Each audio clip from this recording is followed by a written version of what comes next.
सभी दोस्तों का मेरे YouTube channel Yaduvanshi goat farm पे सबका स्वागत है। आज हम आए एक हमारी नई वीडियो के साथ जो हमारी रहेगी मेडिसिन्स की, जो एक हम अपने फार्म पे कौन सी मेडिसिन्स यूज़ करें, किसको यूज़ करें, कैसे लगाएं, कैसे उन चीज़ों का ध्यान रखें और कौन सी मेडिसिन्स किस टाइम पे काम आएंगी और हमें कौन सी मेडिसिन्स हमारे फार्म पे रखनी है। इन्हीं सब वीडियो के अगर आप इन सब की इन्फॉर्मेशन, क्योंकि हमारे पास हमारे व्यूअर्स की आ रही, इन सब की नॉलेज के लिए आप हमारा पूरा वीडियो देखें। हमारे जिसने यूट्यूब चैनल को सब्सक्राइब नहीं करें वो सब्सक्राइब करें, बेल बटन को दबाएं ताकि हमारी जो भी नई वीडियो आए वो आप तक आती रहे। ये स्टार्ट करने से पहले मैं आप सबको एक चीज़ बताना चाहता हूँ कि जो हमारे व्यूअर्स की क्वेरी थी कि भाई आप अपने फार्म पे ट्रेनिंग कब दे रहे हैं। हमारा जो ट्रेनिंग का बैच है वो 20, 21, 22 जून को हो रहा है। इसी महीने के 20, 21, 22 जून को जिन भी साथियों को हमारे फार्म से गोट फार्मिंग की प्रैक्टिकल ट्रेनिंग लेनी है वो हमारे इस पर रजिस्टर करवा सकते हैं। उसका लिंक और डिस्क्रिप्शन में मिलेगा। आप फ़ोन करके रजिस्टर करवा सकते हैं। रहने की और खाने की सुविधाएं हमारे पास उपलब्ध हैं। तो नमस्कार दोस्तों, आज हम अपने उस पर चैनल पर स्वागत करते हैं कि हम कैसे चीज़ों को स्टार्ट करें। तो स्टार्ट करने से पहले कुछ छोटी छोटी क्वेरीज होती हैं जो हमको चलते जाते हैं। सबसे पहले हम मेडिसिन लगाने से पहले हमें यही नहीं पता होता हम कौन सी वैक्सीन यूज़ करें, कौन से इंजेक्शन यूज़ करें, कौन सी सिरिंज यूज़ करें, कौन सी निडल यूज़ करें। तो सबसे पहले हम बात करेंगे हमारे इसकी। आप 5 ml का डिस्पोवैन या कोई भी अच्छी कंपनी का एक सिरिंज ले लें। 5 ml मैक्सिमम होता है गोट्स के लिए, इससे ज़्यादा कि हमें रिक्वायरमेंट नहीं पड़ती है। 5 ml to 6 ml maximum dose होती है, तो इसमें 5 to 6 ml का हमारे पास सपोर्ट होता है। जो हम निडल यूज़ करते हैं, मैक्सिमम लोग क्या करते हैं कि भैंसों वाली, गायों वाली निडल ही इसमें यूज़ कर देते हैं। लेकिन मैं आपको बताऊं 22 नंबर की आप निडल मांग सकते हैं जो कि हमारे पशुओं को यूज़ कर सकते हैं। ना ही तो इनमें दर्द होगा, ना ही कोई दिक्कत होगी। तो सबसे पहला फेज़ होता है हम सिरिंज 5 ml की और निडल 22 नंबर की हमें यूज़ करनी है हमारी बकरियों में। जो छोटे बच्चे होते हैं, छोटे बच्चों में क्या होता है आप यूज़ कर सकते हैं 24 नंबर की, तो उसमें कोई दिक्कत वाली बात नहीं होती। तो हम स्टार्ट करेंगे। कोई भी चीज़ चालू करने से पहले हम जब भी कोई कोर्स होता है, हमेशा 2 चीज़ जो नॉर्मल फार्म पे बीमारियाँ आती हैं, एक आती है जुकाम, खांसी, इसमें हम एंटीबायोटिक्स वगैरह ये चीज़ यूज़ कर सकते हैं। लेकिन एंटीबायोटिक्स की हर जनरेशन अलग अलग होती है, तो हमें सबसे पहले जो चीज़ करना है सबसे कम जनरेशन में करनी है, उसके बाद करनी है।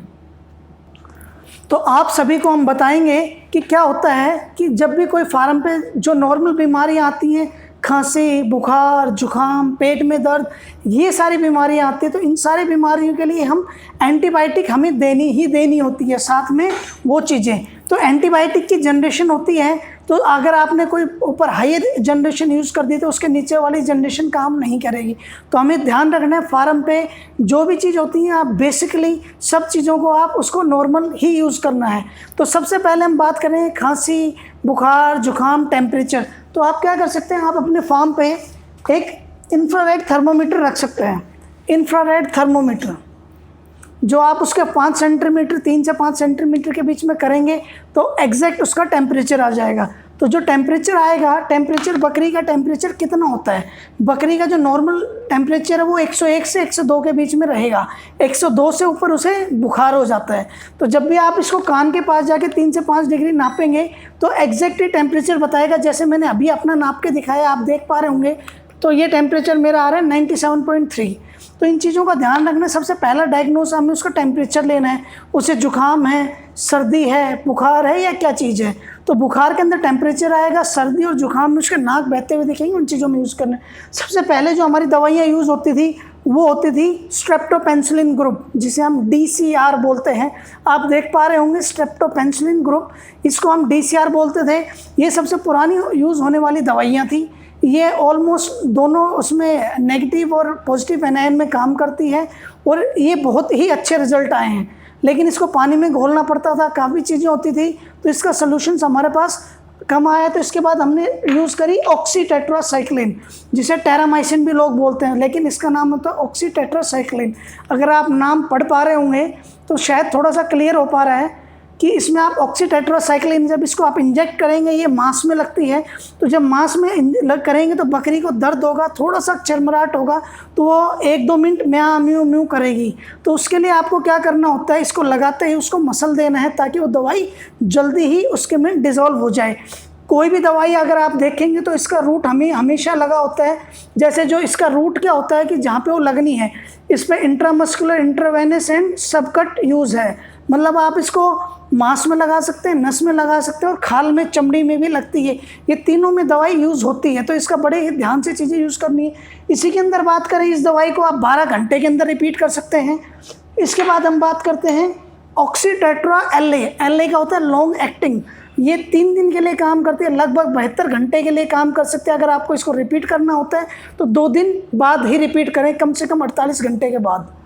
तो इसके बाद हमारी जो चीज़ आती है वो आती है एंड्रोफ्लॉक्सासिन। एंड्रोफ्लॉक्सासिन भी एंटीबायोटिक है, इससे नेक्स्ट स्टेज पे है।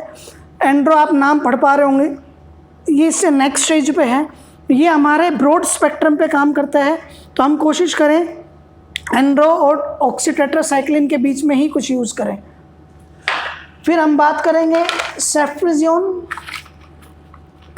ये सबसे लेटेस्ट और एडवांस है, ये हम ह्यूमंस में भी यूज़ करते हैं, लेकिन ये वेटनरी वाली है। अगर आप नाम पढ़ पा रहे होंगे तो मोनोसेफ के नाम से है। सॉल्ट आप देख सकते हैं सेफ्ट्रिजोन नाम से होता है। अगर आप इसको लगाते हैं तो सबसे सेफेस्ट और सबसे अच्छा ड्रग इस टाइम पे एंटीबायोटिक का यही चल रहा है। इसकी डोज होती है ऑलमोस्ट 40 से 50 किलो पे आप 1 ग्राम लगा सकते हैं। छोटे बच्चों पे आपको उसी हिसाब से डिवाइड कर सकते हैं। जैसे आपका बच्चा अगर 2-3 महीने का है तो लगभग 200 mg की डोज, 200 मिलीग्राम की डोज उस पर लगेगी, जो कि छोटी डोज भी आती है। इसी के साथ हम एडवांस करते करते कुछ कहते हैं हम छोटे बच्चों के 1 महीने के, 2 महीनों के बच्चों के हम दवाई इंजेक्शन नहीं लगा सकते, तो उनके लिए आप क्या कर सकते हैं, आप उनके लिए एंड्रोफ्लॉक्सासिन ओरल सोल्यूशन, जो कि 1 ml की डोज बनेगी इसकी छोटे बच्चे की, आप उसको पिला सकते हैं। ये हेस्टर कंपनी का आता है, अगर आप देख पा रहे होंगे तो ये पिलाने का है। आप छोटे बच्ची को भी दे सकते हैं और बड़ी बकरियों को भी आप दे सकते हैं। तो ये तो चीज़ होगी हमारी एंटीबायोटिक। एंटीबायोटिक का एक्चुअली काम क्या होता है, एंटीबायोटिक का काम ये होता है कि कोई भी बीमारी आ रही है, आपने पैरासीटामोल बुखार की दे दिए तो रुक जाएगी, लेकिन एंटीबायोटिक एंटीबॉडीज़ क्रिएट करती है जो उस बुखार को वापस या उस बीमारी को वापस लाने में हेल्प करती है। तो एंटीबायोटिक्स का यूज़ बड़े ध्यान से रखें हमेशा। ये वाली अगर आपने दवाई यूज़ कर ली है और फिर ऑक्सी लगाएंगे तो ये काम नहीं करेगी, हमेशा पहले छोटे वाले लेवल से ही स्टार्ट करना है। इस चीज़ का हमारा खास ध्यान रहे। उसी के बाद करते हुए, जैसे अभी हम लेटेस्ट अपडेट होते जा रहे हैं, एक हमारे हेस्टर कंपनी की दवाई है क्यूरेक्स नाम से, अगर आप देख पा रहे होंगे क्यूरेक्स नाम है, और इसके अंदर कीटोप्रोफिन एंड एंड्रोफ्लॉक्सासिन सॉल्ट है। एंड्रोफ्लॉक्सासिन तो एक एंटीबायोटिक है जो ब्रॉड स्पेक्ट्रम पे काम करती है। कीटोप्रोफिन एक पेन किलर टाइप में यूज़ करता है, जो फीवर भी डाउन करता है, पेन भी डाउन करता है, सारी चीज़ें डाउन करता है। तो ये कॉम्बिनेशन, रेयर कॉम्बिनेशन, पहले तो एक हेस्टर कंपनी में भी आता था, अब किसी और में आ गया हो तो हमें इसके बारे में पता नहीं है, लेकिन अगर ये कॉम्बिनेशन मिलता है तो one of the best combination है।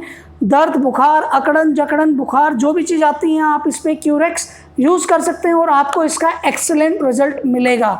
मेरे फार्म पे मैं यही यूज़ कर रहा हूँ, आप लोग भी करेंगे तो इसका आपको रिजल्ट मिलेगा, क्योंकि एंटीबायोटिक आप सिंगल शॉट अंदर सिंगल इंजेक्शन लगाते ही ये दोनों में काम करेगी।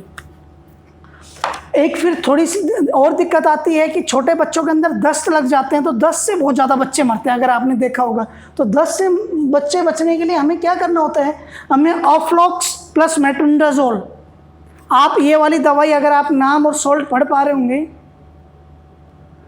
तो ऑफ्लॉक्स 10 एंटीबायोटिक भी है और लूज मोशंस भी रोकती है। मरोड़े हो गए, दस्त लगना, आप इसको सुबह शाम यूज़ कर सकते हैं। अगर एक दिन बाद नहीं रुक रहा है तो सुबह, दोपहर, शाम 1 ml से 2 ml डोज बनेगी बच्चे के वेट के हिसाब से। जैसे 1 महीने का बच्चा 1 ml, 2 महीने का तो 2 ml उसकी डोज बनेगी। सुबह शाम की डोज अगर लेकिन ज़्यादा ही है तो आप उसे 3 टाइम भी कर सकते हैं। 3 दिन के लिए उस बच्चे के दस्त रुक जाएंगे। जैसे कि आप लोगों को पता ही है, छोटे बच्चों का मरने का कारण जनरली दस्त होता है, तो दस्त चाहे सर्दी के हो चाहे गर्मी के हो, आप इसको देंगे लगातार 3 दिन तक तो रुक जाएंगे और आपके बच्चे बच सकते हैं। ये क्वेश्चन बहुत ज़्यादा मेरे पास आता है कि हम छोटे बच्चों को कौन सी दवाई दें, तो सॉल्ट आपको ध्यान रखना है, कोई अच्छी कंपनी का लेना है या फिर इस कंपनी का भी ले सकते हैं, ऑफ्लॉक्स प्लस मेट्रोनिडाजोल। तो जैसे कि हम एंटीबायोटिक का एक कोर्स पूरा कर चुके हैं कि एंटीबायोटिक हमने इतनी एंटीबायोटिक्स दिखाई आपको 3-4 कौन सी कैसी इंजेक्शन नहीं लगा सकते हैं तो ओरल भी पिला सकते हैं आप, सारी चीज़ें आती है, बस थोड़ी सी हमें इन्फॉर्मेशन नॉलेज रखनी होती है। इसके बाद हम बात करते हैं जैसे बुखार है, आपने एंटीबायोटिक तो लगा दिए, उसके साथ जैसे जो दर्द ना हो, रिलैक्स हो, तो आप उसको नीमोसलाइड और पैरासीटामोल का भी इंजेक्शन साथ में ज़रूर ही दें। आप देख पा रहे होंगे नीमोसलाइड हेस्टर कंपनी का है, नीमोसलाइड पैरासीटामोल, ये अकड़न, ये भी दर्द बुखार उसमें काम देगा ही देगा, तो आपको साथ में ये भी देना है। ये देने के बाद आपको अगर उसके बहुत ज़्यादा बुखार है तो साथ में आपको एविल भी देनी होती है। अगर आप एविल देख पा रहे होंगे तो एविल की भी डोज उसके साथ देनी होती है जब ज़्यादा बुखार हो। अगर नॉर्मल हो, थोड़ा सा हो, तो आप एविल मना भी कर सकते हैं। एविल उसको सेडिएट करने से दिक्कत करेगी, जैसे छोटा बच्चा है तो उसको सुलाने में थोड़ा सा सेडिएट करेगी, रिलैक्स करेगी।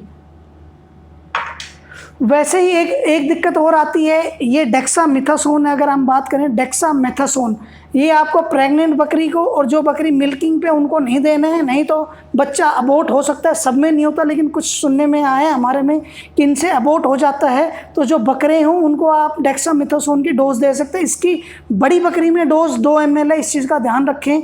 डोज बड़े ही अच्छे तरीके से बताएं। प्रेग्नेंट और मिल्किंग वाले गोट्स को नहीं देने, आप उनको एविल दे सकते हैं अगर वो साथ में बीमार हो तो जैसे कि हमने बताया, बुखार में हमने नीमोसलाइड पैरासीटामोल दे दी है। अब जो कि अपना पशु बीमार हो चुका है तो उसे हमें रिकवरी भी वापस लानी, तो रिकवरी के लिए हम क्या करते हैं, आप लिवर टॉनिक दे सकते हैं कि जैसे हमने अभी हेस्टर कंपनी का रखा हुआ है, नेचुरल है, हर्बल है, इसको आप दे सकते हैं। सुबह शाम पूरी बड़ी बकरी को 10-10 ml की डोज, ताकि लीवर मजबूत बने, जो भी दवाइयों से उसका नेगेटिव इफेक्ट हुआ है वो न्यूट्रलाइज हो। साथ में अगर थोड़ी सी कमज़ोर फील कर रही है तो आप कोई भी, जैसे हमारे पास एक एनर्जी बूस्टर के लिए हम दे सकते हैं, मेटाबोलिन नाम है, ब्यूटाफोस्फेन और साइनोबाल्कम, ये हेस्टर कंपनी का है। इसके बाद हमारे पास एक कैटासोल इंजेक्शन भी है जो इम्यूनिटी बूस्ट करता है, वो चीज़ें करती है, आप ये भी दे सकते हैं। इन दोनों में से कोई एक ही देने हैं, दोनों एक साथ नहीं देने, इस चीज़ का ध्यान रखें, क्योंकि ये अलग अलग कंपनी का है, इसलिए मैं आपको अलग अलग दिखा रहा हूँ, तो इस चीज़ का खास ध्यान रखें। ये होने के बाद आप ये कर सकते हैं। और अगर थोड़ा सा जैसे मल्टी विटामिन जो इंजेक्शन्स होते हैं, जो चीज़ें B1, B6, B कॉम्प्लेक्स होता है जो बूस्ट भी करता है, तो आप ये भी लगा सकते हैं। मल्टी विटामिन के भी इंजेक्शन्स आप लगा सकते हैं। आप देख पा रहे होंगे, क्लियर हो रही होगी, vitamin B1, B6 and B12 injection है, 40V भी इसका नाम है। आप ये यूज़ कर सकते हैं। आपके पास कोई बढ़िया कंपनी हो तो आप उसको यूज़ कर सकते हैं। तो इसी के साथ हम करते करते एक चीज़ चलते हैं कि भाई और अपनी जनरल दवाइयाँ क्या क्या यूज़ हों जो हमारे फार्म पे दिक्कत आती हैं। तो जनरल दवाइयों के लिए ये तो हमने बेसिक मेडिसिन बताई, आपको एंटीबायोटिक बताई, नीमोसलाइड पैरासीटामोल बताई, लीवर टॉनिक बताया, उसके बाद हमने एनर्जी का बताया, इम्यूनिटी बूस्टर बताया, B कॉम्प्लेक्स बताया। आप किसी भी लगाने से पहले अगर आपको समझ में नहीं आता है, आप किसी भी वेटनरी डॉक्टर की सहायता ले सकते हैं, उसी के द्वारा पूछ कर लगाएं, अपनी मनमानी ना करें, क्योंकि इन चीज़ों की डोज बहुत ही अपने आप में महत्व रखती है, जो आपको सही डोज के सही हिसाब से लगानी ही पड़ेगी। ऊपर नीचे डोज नहीं करें, नहीं तो आप अपने पशुधन से नुकसान कर सकते हैं। तो इसी के बाद हम करते करते एक हमारे फार्म पे एक बहुत ही जनरल चीज़ आती है, वो आती है कि किसी के चोट लग जाती है, तो चोट लग जाती है तो उसमें कीड़े पड़ जाते हैं, तो कीड़े पड़ जाते हैं या फिर उसके चोट लगी तो हम उसमें क्या यूज़ करें। तो हमारे पास, हम आपको बताते हैं, सबसे पहले हमारी स्प्रे है। अगर आप देख पा रहे होंगे, ये हमारे इंटास की है, ये हमारी हेस्टर कंपनी की। अगेन ये थोड़ी हर्बल प्रोडक्ट है, तो मैं चाहता हूँ कि हर्बल प्रोडक्ट थोड़े से ज़्यादा यूज़ हो फार्म पे, क्योंकि वो बॉडी को कम नुकसान पहुँचाता है, तो इस चीज़ का खास ध्यान रहे। तो जैसे किसी के खून आ गए, किसी के सींग टूट गया, किसी के चोट लगी, तो आप इनको स्प्रे कर सकते हैं दिन में 2 से 3 बार, ताकि उसमें मक्खी नहीं बैठे और इस पर कीड़े नहीं लगे। इन केस अब कुछ दोस्त हमारे कहते हैं भाई हमारे तो बैठ गई थी, हम ध्यान नहीं दे पाए, तो उसमें कीड़ा लग गया। कीड़े लगने पे आप क्या कर सकते हैं, आप एक आयुर्मेटिन नाम से सॉल्ट आता है, आप उसको मांस के चमड़ी के अंदर लगाइए, खाल को ऊपर उठाइए और उसको इंजेक्ट कर दीजिए। लगभग 1 ml 33 किलो पे डोज होती है, तो आप डोज बना के उसे आप इंजेक्ट कर सकते हैं। अगर कीड़े पड़ गए होंगे तो वो ठीक हो जाएंगे। जैसे हम इसकी बात करें तो हम यूज़ कर रहे हैं आयुर्मेटिन का सॉल्ट कंपनी आप देख पा रहे होंगे 1 ml इस पर लिखा होता है। आप 1 ml पर 33 kg बॉडी वेट पे आपको लगाना है। अगर कीड़े पड़ गए तो लगाते के साथ ही विदिन आपका 24 आवर्स टू 48 आवर्स के अंदर सारे कीड़े मर के सूख जाएंगे और घाव रिकवरी पे आ जाएगा। और कीड़े नहीं पड़े हैं तो इनको आपको लगाना है। इसके बाद एक चीज़ और आती है, जैसे छोटे बच्चों के कहते हैं कि पिस्सू पड़ गए हैं या बड़ी बकरियों के पिस्सू पड़ गए, हम इनको कैसे क्या करें, कैसे ठीक करें, तो उसी चीज़ के लिए मैं आपको बताना चाहता हूँ। हमारे पास एक दो और हैं। एक हमारे पास लिक्विड में है, पोरोन है। हेड से लेकर टेल तक आपको 1 बूंद पूरी बॉडी के उससे करना होता है। अगर आप देख पा रहे होंगे ये हमारा पाउडर फॉर्म में है। ये देखेंगे तो आप, अगर आप थोड़ा सा देख पा रहे होंगे तो ये पाउडर फॉर्म है, ये लिक्विड फॉर्म है। ये जो हमारा लिक्विड फॉर्म में है ये पूरा सर से लेके पूंछ तक हमें स्प्रेड करना है। पोरोन, अगर आपको फ्लूमेथ्रिन पोरोन है उसमें जो भी पिस्सू विस्सू होंगे वो मर जाएंगे। ये पाउडर है, उसको आप कर सकते हैं। और साथ में अगर आप देखते हैं इन दोनों का रिज़ल्ट बहुत ही शानदार मिलेगा आपको। ये छोटे बच्चों का जनरली और सर्दियों में यूज़ करते हैं जब हम बच्चों को नहीं नहला सकते। जब आप गर्मियों में नहला सकते हैं तो किसी भी आप साबुन से, अगर हम बात करें तो परमेथ्रिन सोप या सेट्रामाइज किसी भी सोप से कर सकते हैं। आप देखेंगे परमेथ्रिन सोल्ट है, किसी का भी साबुन लेके गर्मियों में आप नहला सकते हैं बकरी बुकरियों के सब। आप कुछ देख पा रहे होंगे तो हमने एलोवेरा सोप ले रखा है। हमने फिर आपको बताया था हम हर्बल प्रोडक्ट्स पे ज़्यादा जाएंगे, जो चीज़ हमारे बकरियों को कम नुकसान पहुंचे। तो एलोवेरा भी सोप के अंदर है, इसको आप नहला दो, पिस्सू विस्सू सब खत्म हो जाएंगे बढ़िया से। तो हमारा चलता हुआ अब एक दूसरा सवाल हमारे जो भाई पूछते हैं कि हम ऐसे क्या करें जो हमारे फार्म पे पिस्सू आए ही नहीं। देखो ये बहुत ही अच्छा सवाल है, लेकिन ऐसा कभी नहीं हो सकता कि आप अपने फार्म पे पिस्सू परमानेंट गायब कर दो। लेकिन इसके लिए आप क्या कर सकते हो, आप अपने फार्म पे कुछ दवाइयाँ हैं, कुछ स्प्रे करनी पड़ेंगी ताकि हर 1.5-2 महीने में, ताकि वो पिस्सू का असर धीरे धीरे कम हो जाए। ध्यान रहे हर किसान भाई को और फार्मर को अपने फार्म पे 2 महीने में नमक और चूना मिक्स करके पूरे फार्म पे छिड़कना होता है, ताकि जो बैक्टीरियाज होते हैं वो कम से कम बने और ख़त्म हो जाएं। इसके बाद अगर हम बात करते हैं कि इनको आने से हम कैसे रोकें, तो इसके भी हमारे पास 3 उपाय हैं। सबसे पहला हमारा उपाय है साइपरमेथ्रिन। ये हमारा थोड़ा सा पुराना सॉल्ट है। इसमें क्या होता है, अगर कहीं पे घाव घूम हो तो उस पर ध्यान रखना है। बकरी पे छिड़कता हुआ, शहर में छिड़कता हुआ घाव पे जाए तो ये नुकसान कर सकता है। लेकिन इसी का अगर हम बात करें लेटेस्ट वर्जन एकदम बात करते हैं तो ये हमारे पास अमिट्राज सॉल्ट आता है, डिप कंसंट्रेशन। अगर चोट वगैरह भी होता है, गलती से मुंह में भी चला जाता है और पानी पे भी चला जाता है, आप थोड़ा सा और दिखा देता हूँ, तो उसमें कोई दिक्कत नहीं होता। सबसे सेफेस्ट सॉल्ट है, महंगा ज़रूर है लेकिन सेफेस्ट है। हमें इनको यूज़ करना होता है। ये छोटी पैकिंग आती है 15 ml, ये 50 ml सबसे बड़ी पैकिंग आती है। तो आप इनको अपनी, इस पर डोज लिखी हुई है, आप छोटे बच्चों को डिप कर सकते हैं, पिस्सू विस्सू मर जाएंगे। इसी से आप अपने जो पानी की टंकी होती है, जो भी आपने स्प्रे करना होता है, इसको आप 1 ml 2 लीटर पानी, 2 ml 1 लीटर पानी पे लेके 2 ml 1 लीटर पानी पे लेके पूरे फार्म पे स्प्रे कर सकते हैं। टीनों पे नीचे जहाँ बकरियाँ रहती हैं उससे पिस्सू विस्सू मर जाएंगे। तो हर 2 महीने का प्रोसेस ये करना है, जिससे हम पिस्सू को पैदा होने से, उनका लार्वा से, उनके एग्स हम रोक सकते हैं। ये बहुत बड़ा क्वेश्चन होता है, हम पिस्सू विस्सू कैसे रोकें। तो पिस्सू वगैरह रोकने का एक यही ही ऑप्शन है। आप देख पा रहे होंगे तीनों हैं। इसके बाद तो हमने पिस्सू विस्सू के बारे में सारी चीज़ें बताई, कैसे ख़त्म करना है, कैसे चूने का स्प्रे करना है। अब हम कुछ रूटीन दवाइयाँ बताएंगे जो हर दिन ज़रूरत नहीं पड़ती, लेकिन कभी कभी हमें ज़रूरत पड़ती है। मतलब उनको हम रेगुलर यूज़ में नहीं लाते, लेकिन कुछ पड़ती है। जैसे डिवॉर्मिंग पेट के कीड़ों की दवाई। तो पेट के कीड़ों की दवाई अगर हम देखें तो हम आयरमेटिन सॉल्ट के साथ आती है, वीरबैक कंपनी की, अगर आप देख पा रहे होंगे। तो हर बार सॉल्ट बदलना है आपको डिवॉर्मिंग करते वक्त। एक बार कभी इसका, जैसे हमने ये लिया, फिर हम इसका लेते हैं। तो हमें जब भी डिवॉर्मिंग हमें 2.5 से 3 महीने के बीच में करनी होती है पेट के कीड़ों की दवाई। हर बार सॉल्ट बदलना है, हर बार कंपनी बदलनी है, ताकि हर बार चीज़ें ठीक रहें। इसी में आपको बड़ा ही ध्यान से रखना है। और जब डिवॉर्मिंग करते हैं, डिवॉर्मिंग के बाद भी आपको लीवर टॉनिक चलाना है 5-7 दिन के लिए, ताकि लीवर एकदम फिट रहे। उसके बाद एक कुछ जनरल छोटी सी क्वेरीज आती हैं कि हमारी बकरियां स्ट्रेस में आ गई तो हमें क्या करना होता है। जैसे गर्मी के कारण स्ट्रेस आता है या मौसम बदलता है या पोल्यूशन आता है, तो उसमें क्या करना है, तो उसके लिए आपको स्ट्रेस बस्टर कुछ दवाइयाँ आती हैं जो स्ट्रेस को कंट्रोल करती हैं, इम्यूनिटी इन्हांस करती हैं, उन्हीं चीज़ों में कुछ दवाइयाँ आती हैं। तो वैसे हमारे पास एक है स्ट्रेस वॉश हर्बल है, जैसे कि मैंने आपको बताया। हम हर्बल दवाइयों पे फिर फोकस करेंगे क्योंकि ये अच्छी होती हैं। कंपनी का नाम पढ़ पा रहे होंगे और इस पर पढ़ पा रहे होंगे, हर्बल एंटी स्ट्रेस इम्यूनोमोड्यूलेटर और परफॉर्मेंस एनहांसर। तो जब भी मौसम बदलता है वो चीज़ें होती है तो आप इसको यूज़ कर सकते हो। इसी के साथ हमारी एक दूसरी दवाई और भी है जो कि हमारी रेस्ट्रोवेल के नाम से आती है।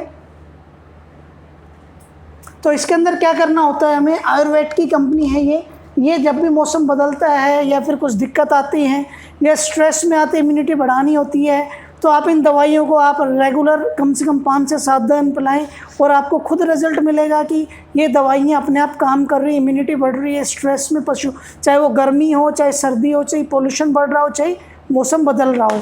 तो इन चीज़ों का हमने बता दिया, स्ट्रेस बूस्टर ये चीज़ें आ गई। अब कुछ लोगों को भाइयों की दिक्कत आती है जो कहते हैं जी गर्मियों में पशु हुकते बहुत ज़्यादा हैं, तो हुकते बहुत ज़्यादा हैं तो उनके हमें क्या करना है, तो आप नित्य नियम ध्यान रखें, छोटे बच्चे हों या बड़े पशु हों, हम भी अपने फार्म पे यूज़ करते हैं। आप इनको ग्लूकोज पिला सकते हैं, ग्लूकोज पानी में मिला के दोपहर में कम से कम 15-20 दिन आप इनको पिलाएं ताकि वो पशु के अंदर एनर्जी आएगी, हुकेंगे नहीं। और इसके अंदर विटामिन सी होता है, वो उसको पशु को एक अच्छी चीज़ डेवलप करने में काम आएगा। ग्लूकोज आप उनको पिला सकते हैं, इससे कोई दिक्कत नहीं आएगी। इसके बाद हमारा एक क्वेश्चन आता है कुछ दोस्तों का कि भाई हमारे जैसे बकरी है उसने जेर नहीं घेरा, तो जेर घेरने के लिए हमारे पास कई दवाइयाँ आती हैं। तो हमारे पास अभी जो हमारे पास है वो फिर हमारे पास हर्बल की है, अगर आप देख पा रहे होंगे तो ये हमारे हर्बल की है। यूट्रस के अंदर इन्फेक्शन होगा या कुछ होगी तो ये उसको दूर करेगा। आप कोई भी दवाई किसी भी कंपनी की ले सकते हैं, लेकिन हम जो अपने फार्म पे यूज़ कर रहे हैं हम उन्हीं की दवाइयों के बारे में बात कर रहे हैं। तो एक बार मैं दोबारा दिखा देता हूँ। इसके लगभग 30 ml डोज बनेगी, सुबह शाम आप एक बकरी को दे दें और वो 24 घंटे के अंदर जेर गिरा देगी और इन्फेक्शन भी होगा वो भी उसको ख़त्म कर देगी। कुछ अब हमारे पास एक पेट में दर्द की बीमारी आती है या फिर पेट में कॉलिक जिसे हम बोलते हैं, दर्द बहुत ज़्यादा हो जाता है, तो हम उसको क्या कर सकते हैं, कोल पिला सकते हैं। कोल एक हमारे एक्टिवेटेड चारकोल होता है जो पेट दर्द वगैरह इन सब चीज़ों को दूर करता है। अगर हम थोड़ा सा देख पाएँ तो आप इसको पिलाएंगे तो पेट दर्द वगैरह ये समस्या दूर होगी। कॉलिक की जो बीमारियां होती है, बच्चा कूदने लग जाए या हो जाए, तो आप इसको पिलाने से इसको आपको बढ़िया रिजल्ट मिलेंगे। एक्टिवेटेड चारकोल होता है। फिर एक हमारा क्वेश्चन आता है कि हमारे जो बच्चे होते हैं, छोटे बच्चे होते हैं, उनकी ग्रोथ के लिए हम उनको क्या चीज़ दें और कैसे उनको हम फिट रखें। तो ग्रोथ के लिए हम आपको दिखाते हैं।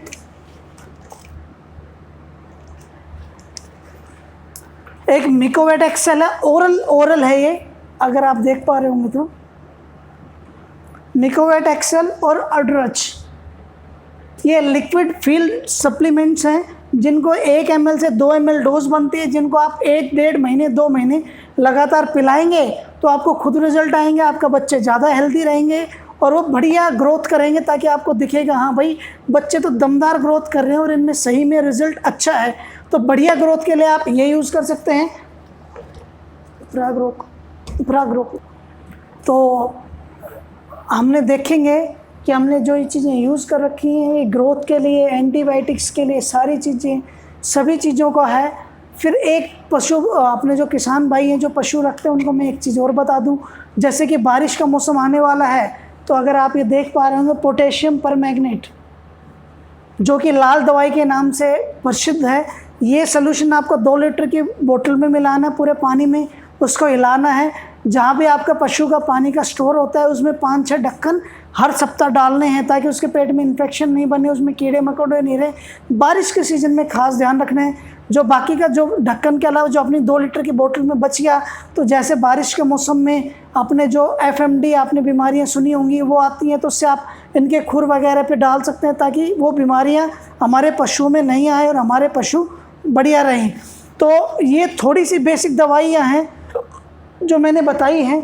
वैसे तो बहुत सारी दवाइयाँ हमारे फार्म पे यूज़ होती है, लेकिन जनरली यही दवाइयाँ यूज़ होती है।